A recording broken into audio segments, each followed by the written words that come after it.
Lesson 8.3 Curricular Modification in Basic Education During and Post-Pandemic.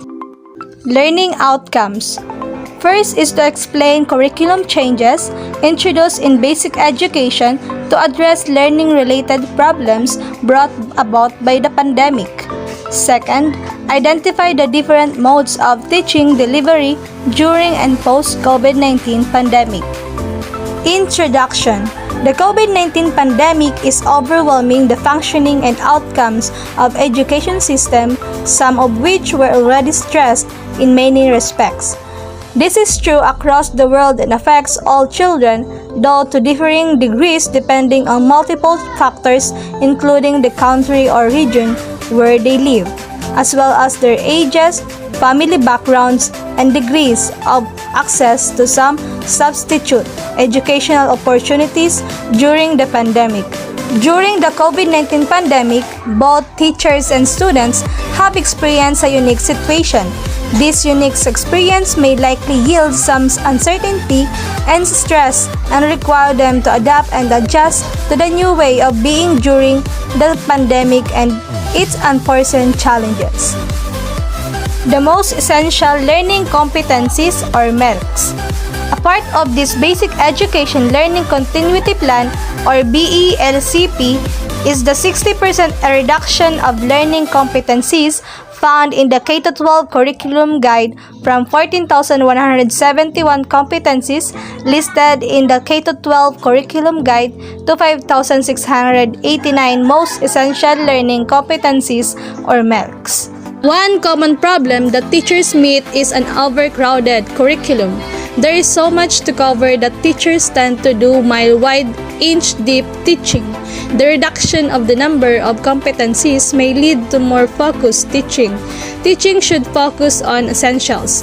The key to success is doing less, according to the Wall Street Journal of year 2018. Make teaching simple. American executive designer technologist John Mendo of year 2006 says that the first principle of simplicity is reduce. The reduction of the competencies to the most essential is a thing surely welcomed by both teachers and students. We come now to the various curriculum delivery modes.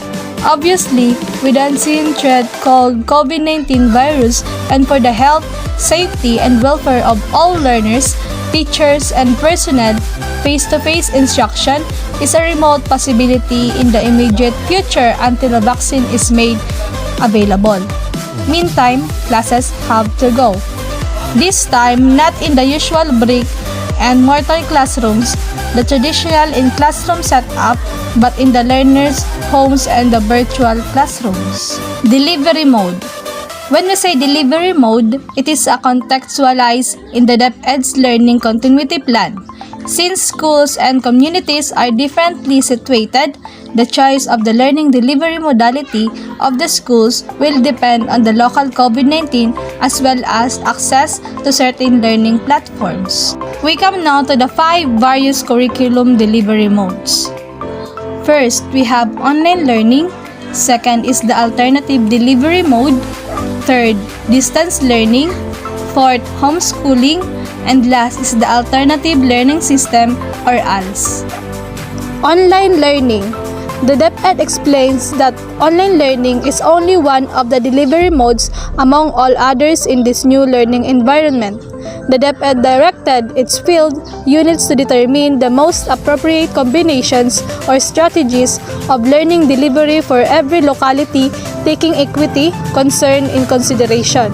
It is wise that schools consider valid concerns related to online learning raised by stakeholders. Most of these concerns are connectivity and accessibility, lack of or poor internet connection in schools, access for teachers and students, availability of equipment such as computers, smartphones, printers for both teachers and students. Alternative Delivery Mode or ADM. It refers to the non-traditional education program recognized by the Department of Education or DepEd, which applies a flexible learning philosophy and a curricular delivery program that includes non-formal and informal sources of knowledge and skills. we have accredited alternative delivery modes. First is the modified in-school and off-school or MISOSA. Second is the enhanced instructional management by parents, community, and teachers or E-IMPACT for primary education. This alternative modality was developed to address the problems of seasonal absentee learning and congested classroom in schools. This alternative delivery mode or ADM are tried and tested alternative modalities of education delivery within confines of the formal system that allows schools to marginalize students and those at risk of dropping out in order to help them to overcome personal, social, and economic constraints in their schools. Distance learning. It is a modes of education include delivery of educational content online, digitally or through radio and television. There used to be school on the air. In this COVID-19 crisis, the Philippine government offered government-run television and radio station as platforms for delivering lessons. It is also a learning delivery modality wherein the learning takes place between the teacher and the learners who are geographically remote from each other during instruction. This modality has three types. We have the modular distance learning, the online distance learning, and the TV or radio-based instruction.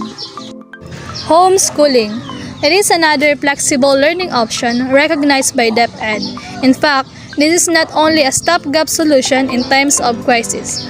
Based on the policy guidelines released by the Department of Education, homeschooling provides learners with access to formal education while staying in out-of-school environment. It is meant for learners in unique circumstances such as illness, frequent level, special education needs, and other similar contexts. It is also aims to provide learners with equal access to quality basic education through a home-based environment to be facilitated by qualified parents, guardians, or tutors who have undergone relevant training. Alternative Learning System or ALS. It is a parallel learning system in the Philippines that provides a practical option to existing formal instruction. When one does not have or cannot access formal education in schools, ALS is an alternate or substitute. ALS include both the non-formal and informal sources of knowledge and skills. Since every Filipino has a right to free basic education, the government establishes ALS to provide all Filipino the chance to have access and to complete basic education in a mode that fits their distinct situation and needs. There are two major programs on ALS that are being implemented by the Department of Education through the Bureau of Alternative Learning System or BALS. One is the Basic Literacy Program and the other is the Continuing Education Program Accreditation and Equivalency or A&E. Both programs are modular and flexible. This means that learning can take place anytime and any place depending on the convenience and availability of the learners.